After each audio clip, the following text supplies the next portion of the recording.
রিঙ্কি সামি, আমার বোনকে একটু খেলা নে না তোরা। একদম হবে না। নাও না আমাকে খেলা। আমরা খেলছি, দেখছিস না? একদম হবে না, যা তোরা এখন। চল বোন এখান থেকে। ভাইয়া এই কার্ড দিয়ে কি করবে তুমি? আমি এখন তোর জন্য প্লে হাউস বানাবো, চল।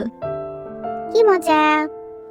আমি আমার বোনের জন্য আজকে সুন্দর একটা প্লে হাউস বানাবো। বন্ধুরা, তোমরা যারা নিজেদের বোনকে ভালোবাসো তারা অবশ্যই কমেন্ট বক্সকে জানিয়ে দিবে। আমি মাকে ডাকতে গেলাম। মা চলো, ভাইয়া কি সুন্দর প্লে হাউস বানাচ্ছে। এই তো আমার বানানো প্রায় হয়ে গিয়েছে, এখন রং করার পালা। খুব সুন্দর করে রং করে দিই। মা আসো আসো। আসছে বাবা। এই তো হয়ে গিয়েছে ভাই। ভাইয়া মা দেখো আমি কি বানিয়েছি বোনের জন্য। বাহ, অনেক সুন্দর হয়েছে। এখন তোমরা খেলো, আমরা উঠবো একটু।